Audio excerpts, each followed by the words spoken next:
Welcome to Educlick your online study partner. Good morning दोस्तों, कैसे हो आप लोग। मैं उम्मीद करता हूं कि आप लोग बहुत अच्छे होंगे। तो कैसे हो आप लोग। गुड मॉर्निंग सबको, गुड मॉर्निंग। और अच्छे हो ना, अच्छी तैयारी चल रही है आप लोगों की, पढ़ाई लिखाई बहुत बढ़िया चल रही है। चलो ठीक है, आगे जब टेस्ट आएगा उसमें आपको पता चल जाएगा कि आप लोगों की तैयारी कैसी है। ठीक है, जब आप बताओगे कि सर मैंने इतने क्वेश्चन सही किए तो मुझे भी पता चल जाएगा कि आप लोग कैसी तैयारी कर रहे हो। ठीक है, तो अपन पढ़ रहे थे चैप्टर नंबर 8 आपका चल रहा है। चैप्टर नंबर 8 में मैंने आपको कल एल्काइन और एल्कीन के नामकरण यानी कि नोमेनक्लेचर के बारे में आपको बता दिया था कि IUPAC पद्धति के अनुसार हम एल्कीन और एल्काइन का नामकरण कैसे करते हैं। कि हाइड्रोकार्बन का नामकरण हमने पूरा कंप्लीट कर लिया था। ठीक है, आज जो अपना टॉपिक रहने वाला है वो अपना नेक्स्ट टॉपिक है। जो अपना टॉपिक है उसका नाम है कि कार्बन के अपर रूप यानी कि एलोट्रोप्स ऑफ कार्बन। तो इसके बारे में आज हम पढ़ेंगे, लेकिन हम सबसे पहले यही करेंगे जो हम रोजाना करते हैं कि आवास सारणी के 1 से 30 तक की तत्वों को मैं आपको लिख के बताऊंगा। आप मेरे साथ उनको रिवाइज करोगे और इसके साथ साथ आप क्या करोगे, अपनी नोटबुक में नोट करते हुए चले जाओगे। ठीक है, चलिए फिर स्टार्ट करते हैं चैप्टर नंबर 8। तो चैप्टर नंबर 8 का नाम क्या है, लिख देता हूं, कार्बन एवं उसके यौगिक।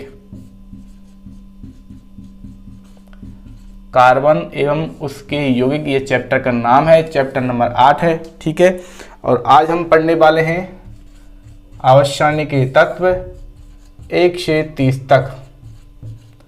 अब आप मेरे साथ रिवाइज कीजिए। चलिए हम स्टार्ट करते हैं परमाणु क्रमांक 1 से। तो परमाणु क्रमांक 1 होता है हाइड्रोजन का, 2 होता है हीलियम का, 3 होता है लिथियम का, 4 होता है बेरिलियम का, 5 होता है बोरॉन का, 6 होता है कार्बन का, 7 होता है नाइट्रोजन का, 8 होता है ऑक्सीजन का, 9 होता है फ्लोरीन का, 10 होता है नियोन का, 11 परमाणु क्रमांक होता है सोडियम, 12 परमाणु क्रमांक पर आता है मैग्नीशियम, 13 परमाणु क्रमांक होता है एल्यूमिनियम का, 14 परमाणु क्रमांक होता है सिलिकॉन का, 15 परमाणु क्रमांक होता है फास्फोरस का, और 16 परमाणु क्रमांक पर होता है तुम्हारा सल्फर, और 17 परमाणु क्रमांक पर होता है क्लोरीन। ठीक है, अब बात करते हैं 18वें नंबर पर आता है आर्गन, 19 परमाणु क्रमांक होता है पोटेशियम का, 20 होता है कैल्शियम का, 21 होता है स्कैंडियम का, 22 परमाणु क्रमांक टाइटेनियम का, 23 परमाणु क्रमांक वेनेडियम का, 24 होता है क्रोमियम का, 25 होता है मैंगनीज का, और 26 परमाणु क्रमांक होता है आयरन का, 27 परमाणु क्रमांक होता है कोबाल्ट का, 28 होता है निकेल का, और 29 होता है कॉपर का, और 30 परमाणु क्रमांक होता है जिंक का। ठीक है, एक बार मेरे साथ रिवाइज कीजिए। Hydrogen, helium, lithium, beryllium, boron, carbon, nitrogen, oxygen, fluorine, neon, sodium, magnesium, aluminium, silicon, phosphorus, sulphur और क्लोरीन। इसके बाद argon, potassium, calcium, scandium, titanium, vanadium, chromium, manganese, iron, cobalt, nickel, copper और जिंक। ये आपको याद होने चाहिए। ट्रिक मैंने आपको बताई थी कि ये है ही लाइबेफकेनॉफ, इसके बाद नियोन को अलग करके नामागल फिक्सकल, इसके बाद आर्गन को अलग करके ककस्टिव, इसके बाद किरमन, फिर उसके बाद फिकोनी और कजन। ये आपको इस तरह से याद होने चाहिए। इसके साथ साथ मैं आपको डायरेक्ट बताया था कि 23 परमाणु क्रमांक होता है वेनेडियम का, आपको इस प्रकार से याद होना चाहिए। और आपको ये भी याद होना चाहिए कि फ्लोरीन का 9 परमाणु क्रमांक होता है। ठीक है, तो अब तक तो आपको बहुत अच्छी तरह से ये समझ में आ गए होंगे और आपको बिल्कुल याद भी हो गए होंगे। चलिए चलते हैं अपने टॉपिक की तरफ। अपना आज का टॉपिक है वो है कार्बन के अपर रूप। कार्बन के अपर रूप यानी कि एलोट्रोप्स ऑफ कार्बन। तो आखिर अपर रूप किसे कहा जाता है। सबसे पहले आपको यही पता होना चाहिए कि एलोट्रोप्स किसे कहा जाता है, इनकी अपर रूप किसे कहा जाता है। तो अपर रूप ऐसे होते हैं यानी कि जब किसी भी तत्व के 2 या 2 से ऐसे रूप, क्या बताया मैंने आपको कि किसी भी तत्व के 2 या 2 से अधिक ऐसे रूप जो गुण धर्मों में यानी कि गुणों में कैसे होने चाहिए, भिन्न होने चाहिए। तो उसी प्रकार कार्बन भी क्या है, एक तत्व है। तो कार्बन तत्व के ऐसे दो या दो से ऐसे रूप होते हैं जो अपने गुणधर्मों में कैसे होते हैं, भिन्न होते हैं। वो बाकी के कार्बन के बने हुए रूपों से भिन्न होते हैं, आपस में वो सभी अलग होते हैं, लेकिन सभी बने हुए होते हैं किससे, कार्बन से बने होते हैं। तो उनमें अंतर फिर किस बात का आता है, उनमें अंतर आता है बंध के प्रकार का, यानी कि बंध के तरीकों का अंतर आता है कि उनमें किस प्रकार के बॉन्ड बने हुए हैं। ठीक है, चलिए देखते हैं। तो कार्बन के अपर रूप में मैं आपको बता देता हूं इसकी डेफिनेशन कि कार्बन तत्व के ऐसे दो या दो से अधिक रूप जो गुणधर्मों यानी कि गुणों में, यानी कि उनकी प्रॉपर्टीज में कैसे होते हैं, भिन्न होते हैं, क्या कहलाते हैं, अपर रूप कहलाते हैं। किसके अपर रूप पढ़ रहे हैं हम, कार्बन के अपर रूप कहलाते हैं। ठीक है, तो मैंने आपको क्या बताया था कि कार्बन तत्व के ऐसे दो या दो से अधिक रूप जो गुणों में क्या होते हैं, भिन्न होते हैं, क्या कहलाते हैं, अपर रूप कहलाते हैं। और क्या होता है, जबकि ये बने किससे होते हैं, ये कार्बन से ही बने होते हैं, कार्बन से ही निर्मित होते हैं, यानी कि कार्बन से ही बने होते हैं। तो फिर इनमें अंतर किस बात का होता है, इनमें जो अंतर पाया जाता है, इनमें जो अंतर पाया जाता है वो पाया जाता है बंध के प्रकार का। बंध यानी कि जो बॉन्डेशन होती है कार्बन कार्बन परमाणु के बीच में, तो वो बंध के प्रकार का इनमें अंतर पाया जाता है। इस बॉन्डेशन के आधार पर ही इनके क्या होते हैं, इनके गुणों में भिन्नता पाई जाती है। वैसे तो ये सभी कार्बन परमाणुओं से बने हुए होते हैं। तो कार्बन के अपर रूप होते हैं, उनको दो भागों में बांटा गया है। कितने भागों में बांटा गया है, उनको दो भागों में बांटा गया है। यानी कि कार्बन के अपर रूप होते हैं वो दो प्रकार के होते हैं। अब दो प्रकार के कौन कौन से होते हैं, पहला प्रकार है क्रिस्टलीय अपर रूप, यानी कि क्रिस्टलाइन एलोट्रोप्स। ठीक है, और जो दूसरा प्रकार है वो है अक्रिस्टलीय अपर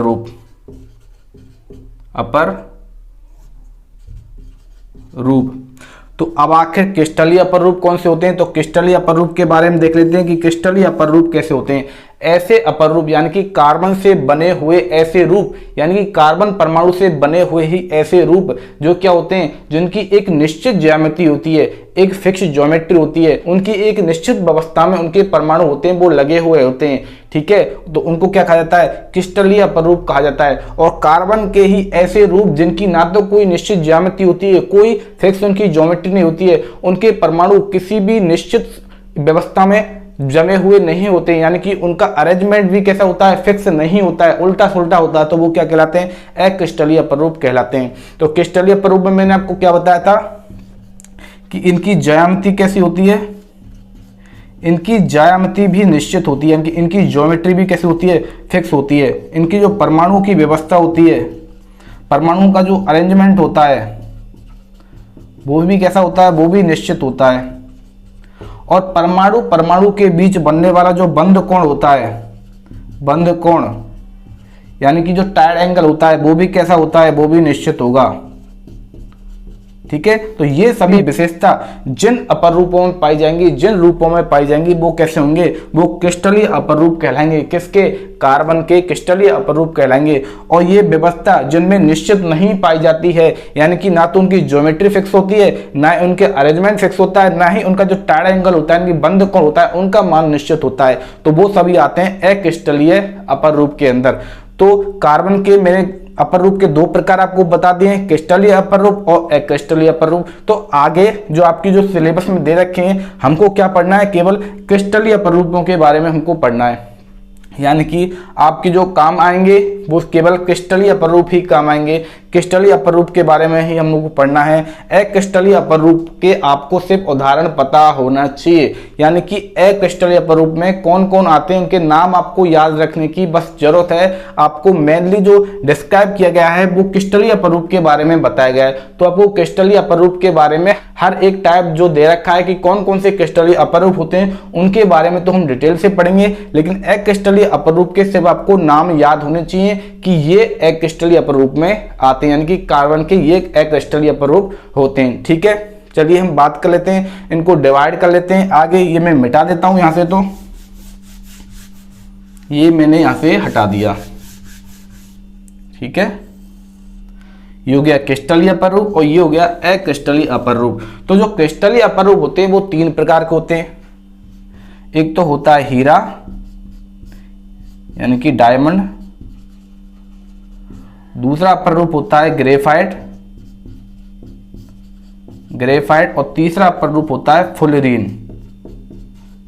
फुलरीन, ठीक है। और अक्रिस्टलीय अपर रूप होते हैं वो कौन कौन से होते हैं? एक तो होता है कोक, ठीक है। कोक किससे बनता है? कोक बनता है कोयले से। तो ये जो आपको जितने भी दिखाई दे रहे हैं, अभी तो इनको पूरा लिख देता हूं। कोक ये भी कोयले से बनता है। एक होता है कोल, एक होता है कास्ट कोयला यानी कि जो लकड़ी वाला कोयला होता है, कास्ट कोयला, ठीक है। और कौन सा होता है? एक होता है जंतु कोयला, जंतु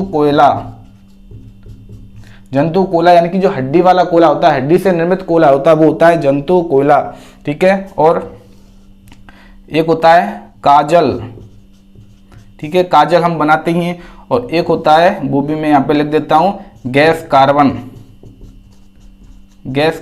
तो आखिर ये गैस कार्बन क्या होती है कि जब हम पेट्रोलियम का प्रभाजी आसवन करते हैं तो उसको यदि एक बंद कंटेनर के अंदर किया जाए, यानी कि हम पेट्रोलियम का प्रभाजी आश्रम करें, इसमें क्या पेट्रोल भरा है, कच्चा तेल भरा है, इसको यदि बंद कंटेनर में बंद कर दिया जाए, इसको यदि बंद कंटेनर में बनाया जाए, उसका प्रभाजी आसवन किया जाए, इसको घर में किया जाए बंद कंटेनर के अंदर, तो इसमें जो गैस का निर्माण होता है वो होती है कौन सी?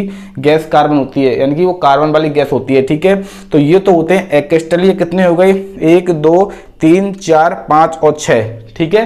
तो ये तो होते हैं अक्रिस्टलीय अपर रूप। और हीरा, ग्रेफाइट और फुलरीन ये होते हैं क्रिस्टलीय अपर रूप। तो हमको पढ़ना है हीरा के बारे में और ग्रेफाइट के बारे में और फुलरीन के बारे में। इनके सिर्फ आपको नाम याद रखने हैं, ठीक है। तो चलिए तो फिर क्रिस्टलीय अपर रूपों को हम एक एक करके पढ़ लेते हैं। सबसे पहले पढ़ते हैं हम हीरा के बारे में। तो आपको मेन बात क्रिस्टलीय अपर रूप में ये याद रखनी है कि इनकी ज्यामिति निश्चित होगी, इनके परमाणु की जो व्यवस्था है वो निश्चित होगी, यानी कि अरेंजमेंट इनका फिक्स होगा। इसके साथ साथ जो इनके बंद कोण के मान है वो भी निश्चित होते हैं, जबकि अक्रिस्टलीय में ये ऐसा बिल्कुल नहीं होता है, कोई भी निश्चित मान नहीं होता है। सारे कैसे होते हैं? उल्टे सुल्टे होते हैं, यानी कि एक निश्चित व्यवस्था में नहीं होते हैं। तो चलिए तो सबसे पहले हम पढ़ते हैं हीरा के बारे में कि आखिर हीरा क्या होता है, इसके कौन कौन से गुणधर्म होते हैं, इनकी प्रॉपर्टी के बारे में हम जानते हैं, ठीक है। एक बार मैं रफ कर देता हूं, उसके बाद हम आगे पढ़ते हैं, ओके। तो चलिए तो कार्बन का जो पहला क्रिस्टलीय अपर रूप है वो है हीरा।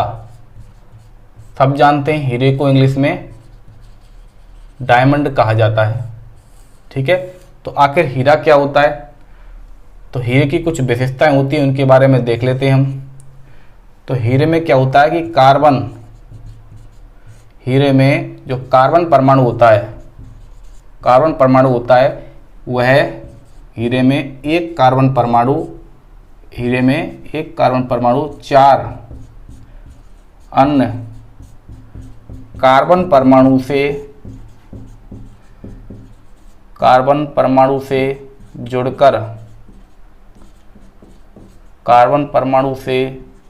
जुड़कर एक त्रिविमीय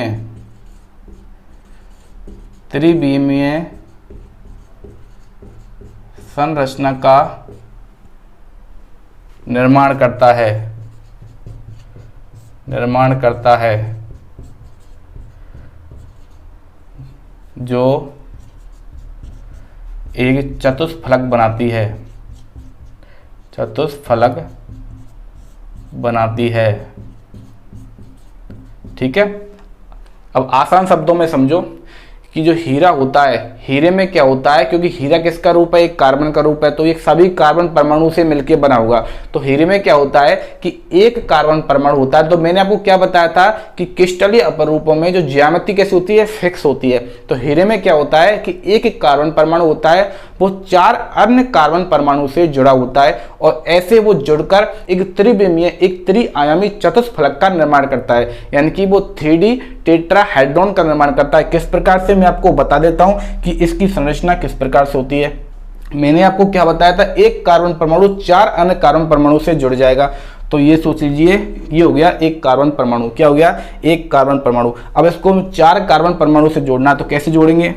एक ये हो गया, एक ये हो गया, एक ये हो गया और एक इस प्रकार से हो गया। ठीक है, तो ये सभी के सभी कैसे हो गए? यहाँ पर भी कार्बन परमाणु हो गया, यहाँ पर भी कार्बन परमाणु हो गया, यहाँ पर भी हो गया, यहाँ पर भी हो गया। ठीक है, तो एक कार्बन परमाणु है वो 4 अन्य कार्बन परमाणु से जुड़ा होता है। इसी प्रकार ये वाला जो कार्बन परमाणु है वो भी 4 अन्य कार्बन परमाणु से जुड़ा होगा। तो कैसे जुड़ा होगा? इसको भी जोड़ दीजिए, ये भी ऐसे जुड़ा होगा। ठीक है, यहाँ पर भी एक कार्बन परमाणु हो गया, यहाँ पर भी हो गया, यहाँ पर भी हो गया और यहाँ पर भी हो गया। ठीक है, इसी प्रकार ये भी जुड़ा होगा। ये भी कैसे जुड़ा होगा? ये भी इस तरह से, ये भी इस तरह से जुड़ा होगा। ठीक है, दिखाई दे रहा है ना साफ साफ आपको? इस तरह से। ठीक है, तो इस प्रकार से जुड़ा होता है। अब जो ये वाला कार्बन परमाणु है, ये वाला, ये कैसे जुड़ेगा? ये वाला कार्बन परमाणु इससे जुड़ गया, इससे जुड़ गया और एक यहाँ पर, एक यहाँ पर आ गया। ठीक है, इसी प्रकार से क्या होगा? अच्छा, ये ऐसे बना दिया, चलिए, और ये इससे जुड़ गया, ये इससे जुड़ गया और फिर नीचे एक और आ गया, ये ऐसे हो गया यहाँ पर। ठीक है, और चलिए ये ऐसे हो गया, ये ऐसे हो गया, ये यहाँ पे जुड़ गया, एक यहाँ पर जुड़ गया। ठीक है, इसमें बीच में तो ये वाला कार्बन परमाणु किससे जुड़ गया? 1 2 3, ये 5 से जुड़ गया तो एक यहाँ पर नहीं आएगा। ठीक है, ये बीच में इस प्रकार से ऐसे रहता है। तो आगे इस प्रकार से ये जोड़ते रहते हैं। ठीक है, इस प्रकार से ये आगे जोड़ते रहते हैं, इस प्रकार से ये आगे जोड़ते रहते हैं। तो इस प्रकार से क्या होता है? एक त्रिविमीय यानी कि एक 3D संरचना का निर्माण होता हुआ चला जाता है। किसका निर्माण होता हुआ चला जाता है? एक 3D संरचना का निर्माण होता हुआ चला जाता है। तो इस प्रकार से ये जुड़ गया।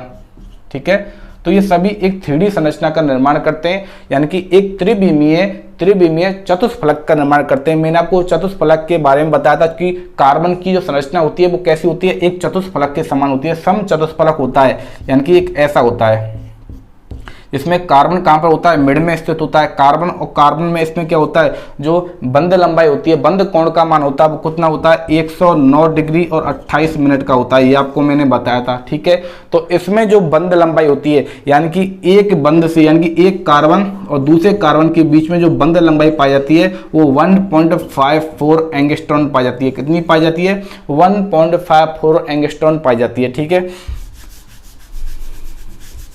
तो ये जो आपको ये इमेज दिख रही है ना, ये इस प्रकार से इसकी 3D इमेज है। ये इस प्रकार से बना हुआ होता है, कार्बन स्ट्रक्चर ऐसे बना हुआ होता है। इसमें एक कार्बन परमाणु होता है वो 4 अन्य कार्बन परमाणु से मिलके बना हुआ होता है। यदि जो कार्बन की जो संयोजकता होती है कितनी होती है? 4 होती है। तो एक कार्बन है वो जब इस प्रकार से 4 अन्य कार्बन परमाणु से मिलके बना होगा, यानी कि क्या होगा? इसके चारों बंध बन गए, चारों बंध बन गए तो कैसा हो गया? स्थायी हो गया। 4 बंध बनने पर क्या होता है? इसमें कोई भी मुक्त इलेक्ट्रॉन नहीं पाया जाता है। इसी कारण जो हीरा होता है कैसा होता है? विद्युत का कुचालक होता है, यानी कि ये इलेक्ट्रिसिटी का कंडक्टर नहीं होता है। कैसे होता है? इंसुलेटर होता है। ठीक है, तो चलिए ये हटा देता हूं,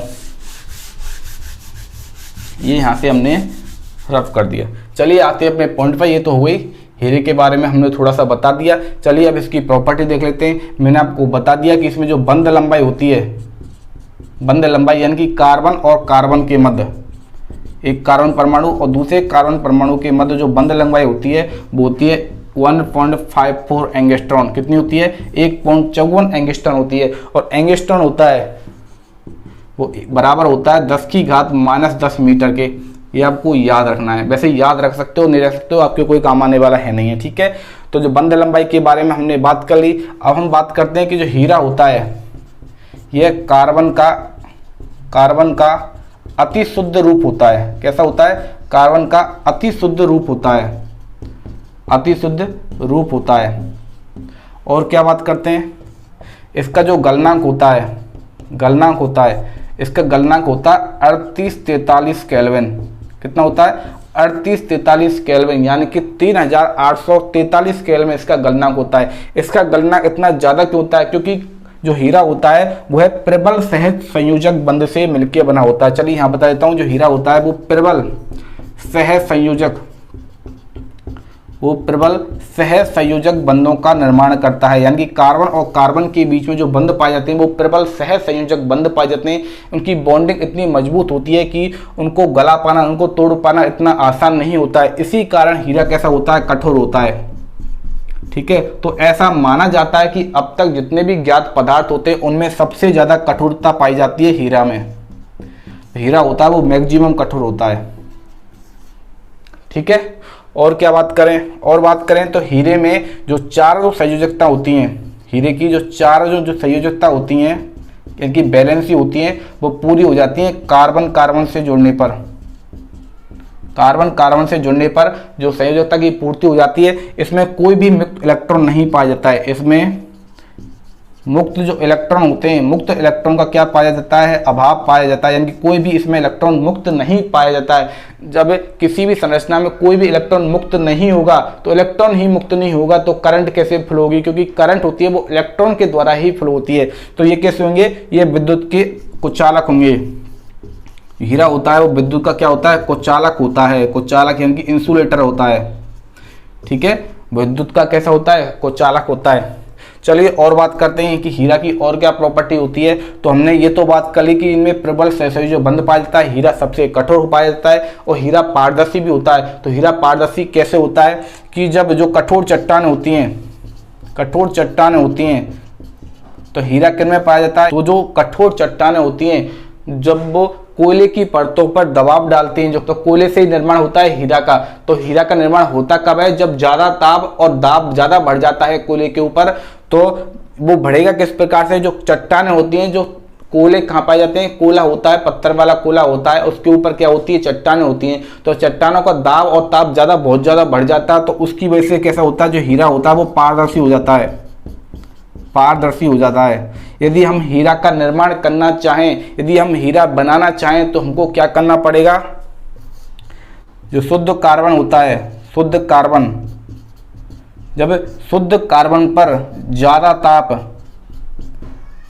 ताप और दाब लगाया जाए, दाब सब्जेक्ट किया जाए, ठीक है, दाब को प्रचारित किया जाए, तो क्या होगा, हमें हीरा का निर्माण कर सकते हैं, हीरा का निर्माण कर सकते हैं, यानी कि डायमंड को बनाया जा सकता है। आर्टिफिशियल डायमंड का निर्माण इसी प्रकार से होता है। कैसे होता है, जब शुद्ध कार्बन को जब ज्यादा ताप और दाब पर क्या किया जाता है, उसको सब्जेक्ट किया जाता है, ज्यादा ताप और दाब पर उसको दबाया जाता है, तो निर्माण किसका होता है, हीरा का निर्माण होता है, यानी डायमंड का निर्माण होता है। तो ये सारी विशेषता होती हैं जो हीरे में पाई जाती हैं। आपको मेन बात याद रखनी है कि कार्बन परमाणु होता है, इसमें एक कार्बन परमाणु होता है, वो 4 अन्य कार्बन परमाणु से जुड़ा हुआ होता है, और एक 3D और टेट्राहेड्रॉन यानी कि चतुष्फलक संरचना का निर्माण करता है।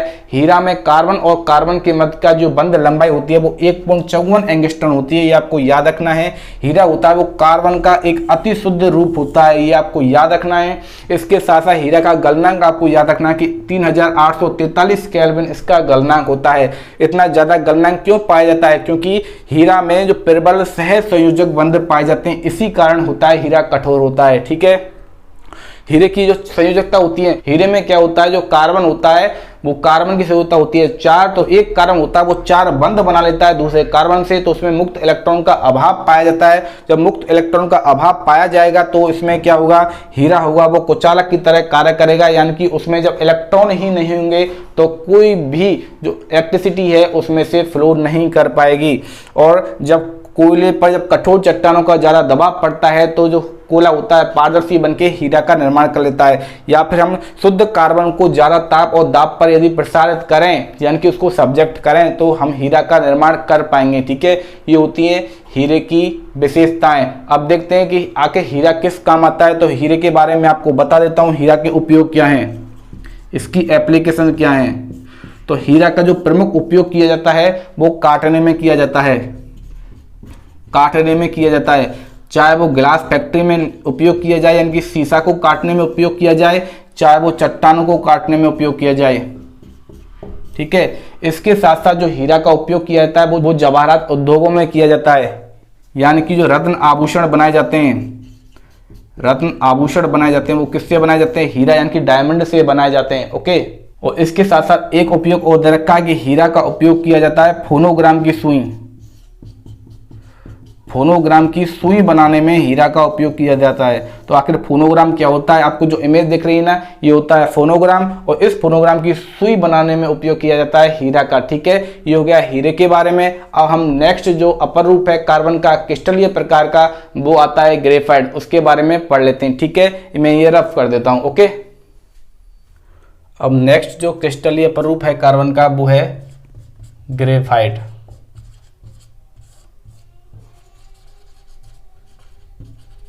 ग्रेफाइट, ठीक है। तो ग्रेफाइट जो आपने जो पेंसिल आती है ना लिखने वाली, ठीक है, तो वो किसकी बनी होती है? वो उस ग्रेफाइट की ही बनी होती है, इसी ग्रेफाइट की बनी होती है। तो जो ये ग्रेफाइट जो शब्द है, ग्रेफाइट शब्द ये लिया गया है ग्रेफो से। किससे? ये ग्रेफो से लिया गया है, और इस ग्रेफो का जो मतलब होता है वो होता है लिखना, लिखना। ठीक है, तो हमारी जो पेंसिल होती है लिखने वाली पेंसिल, पेंसिल जिससे हम किस पे लिखते हैं? स्लेट पे लिखते हैं। किस पे लिखते हैं? स्लेट पे लिखते हैं। तो वो जो पेंसिल होती है वो किसकी बनी होती है? इसी ग्रेफाइट की बनी हुई होती है। तो ग्रेफाइट में क्या होता है, ग्रेफाइट के बारे में हम देखते हैं। इसमें क्या होता है, इसमें एक जो कार्बन होता है, एक कार्बन 3 अन्य कार्बन परमाणु से मिलकर, 3 अन्य कार्बन परमाणु, 3 अन्य कार्बन परमाणुओं से मिलकर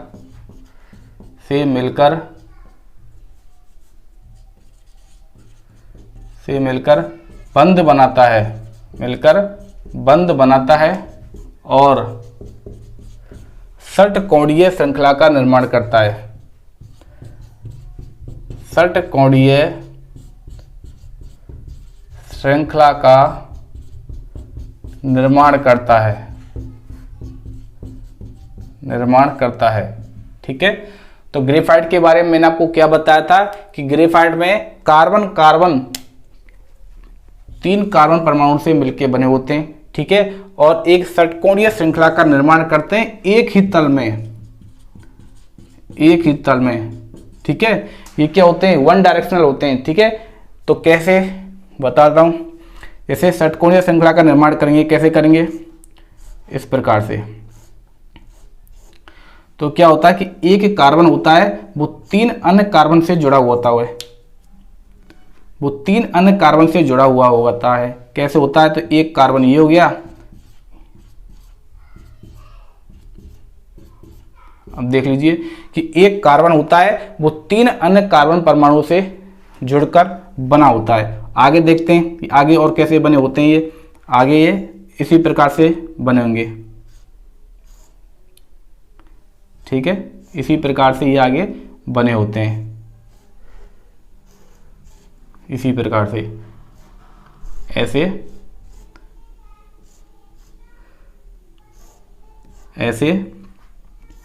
और ऐसे ये संरचना आगे पाई जाती है, ठीक है।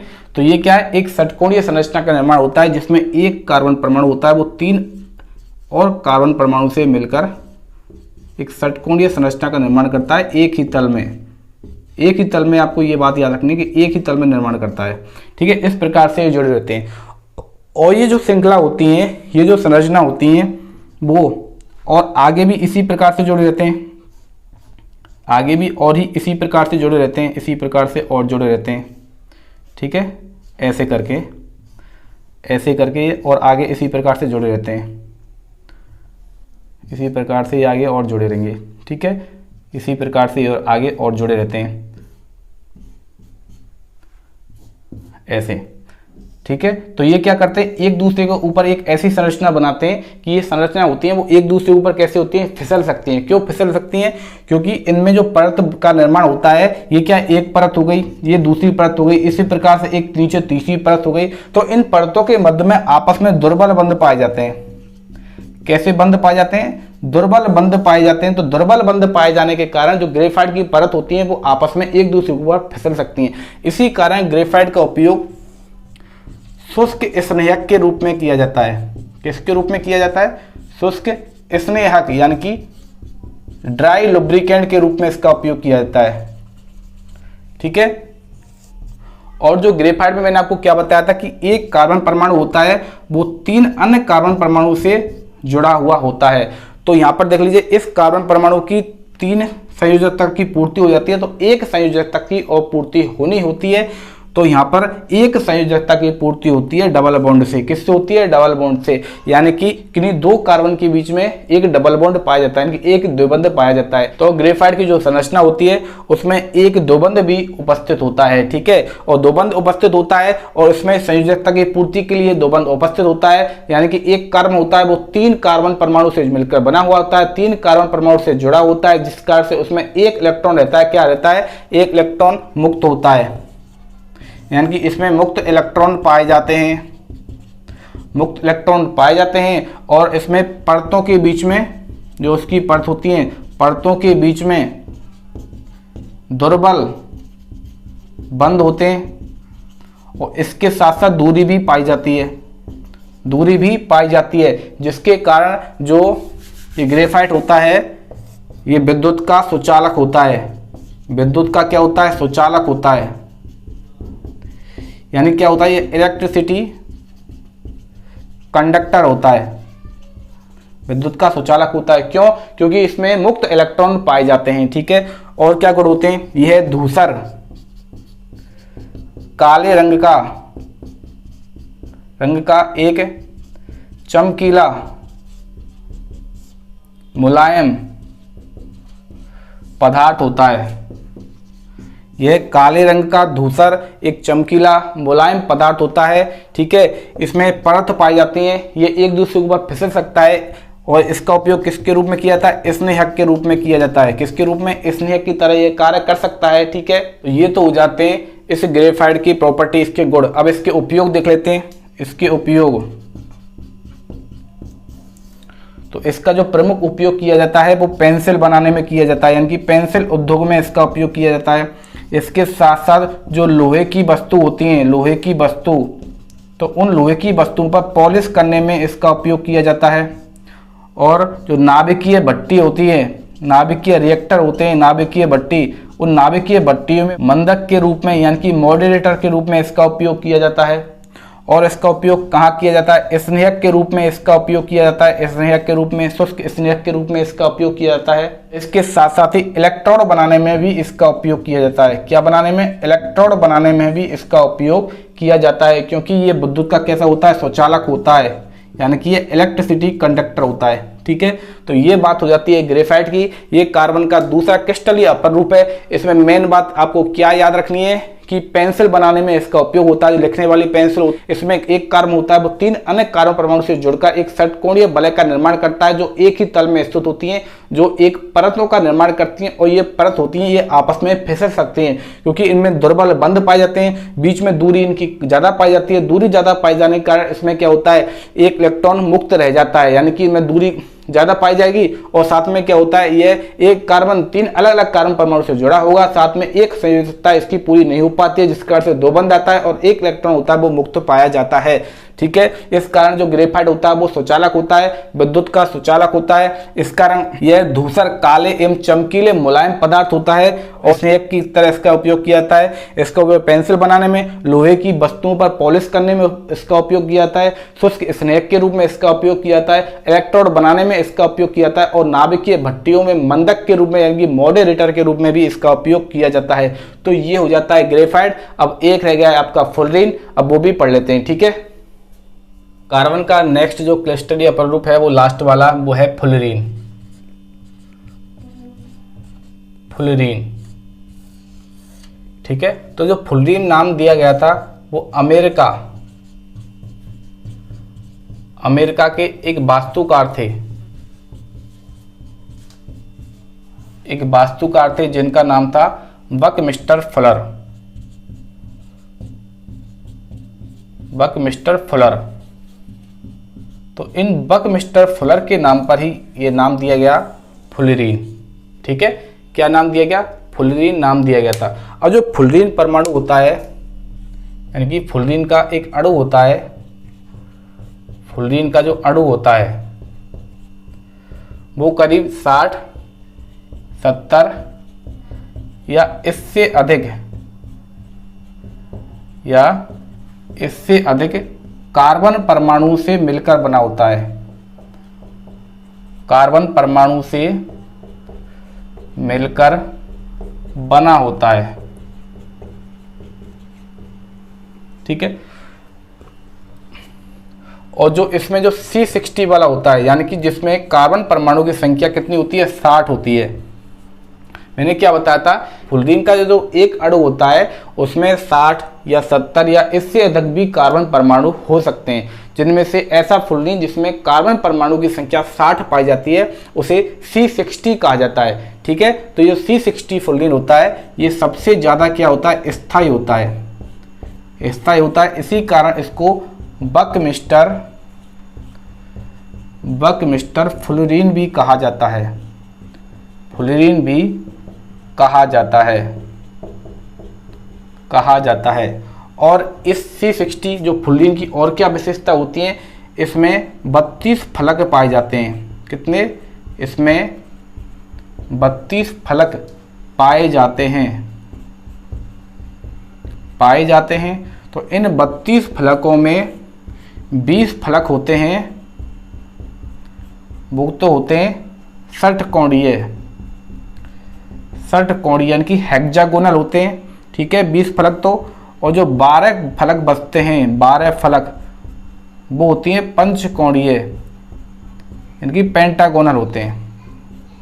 ठीक है। मैंने आपको क्या बताया था कि C60 वाला जो ये फ्लोरीन होता है सबसे ज़्यादा स्थायी होता है, इसी कारण इसको बकमिस्टर फ्लोरीन भी कहा जाता है। इसमें 32 फलक पाए जाते हैं, जिसमें से 20 फलक होते हैं वो षटकोणीय होते हैं और 12 फलक होते हैं वो पंचकोणीय होते हैं। इसी कारण इसकी जो संरचना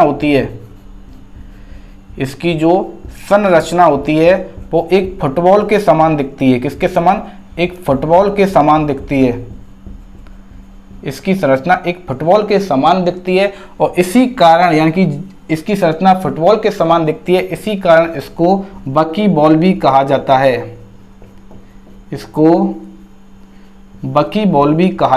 इसका दूसरा नाम क्या है, आपको ये याद रखना है। पूछ लिया जाता है कि फ्लोरीन का दूसरा नाम क्या है, तो फ्लोरीन को बकी बॉल के नाम से भी जाना जाता है। किस नाम से जाना जाता है? फ्लोरीन को बकी बॉल के नाम से भी जाना जाता है, ये आपको याद रखना है। फ्लोरीन में और क्या होता है?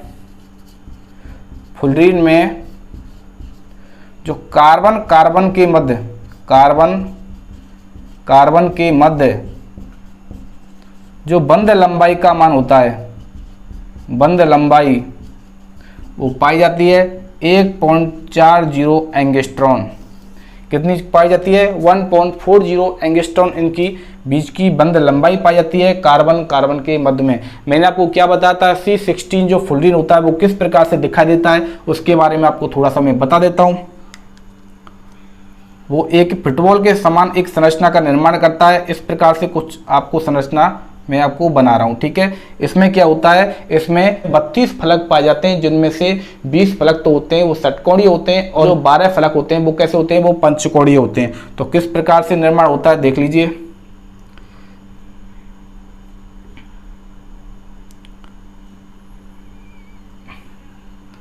एक, दो, तीन, 4 और ये बन गया 5वां। ठीक है। इस प्रकार से कुछ इसमें कैसे होते हैं, षटकोणीय भी होते हैं। तो इस प्रकार से इसमें निर्माण हो जाता है, एक फुटबॉल के समान एक संरचना बनती हुई चली जाती है। ठीक है। ऐसे कुछ फुटबॉल के समान एक संरचना बनती हुई चली जाती है। इस प्रकार से कुछ फुटबॉल के समान एक संरचना बनती हुई आपको भी दिख रही होगी, फुटबॉल के समान एक संरचना। ठीक है।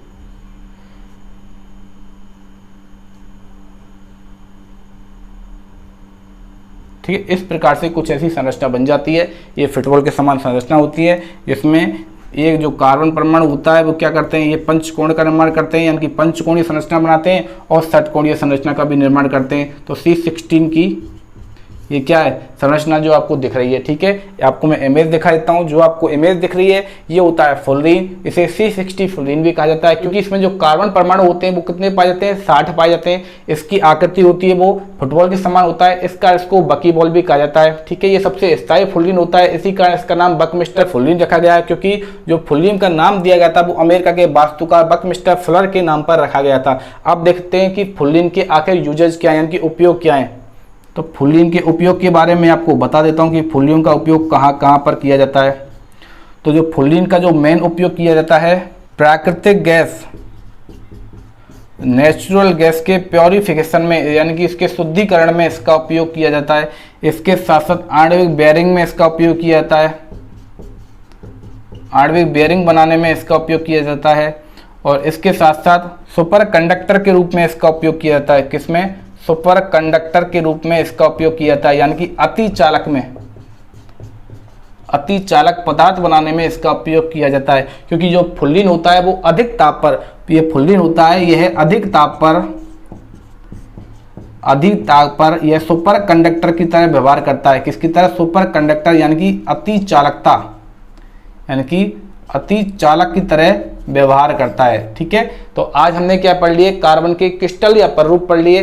तो कार्बन के क्रिस्टलीय अपर रूप ही होते हैं जो कार्बन के मेन अपर रूप में आते हैं, यानी कि अक्रिस्टलीय अपर रूप आपको नहीं दे रखे हैं, उनका नाम सिर्फ आपको याद रखना है।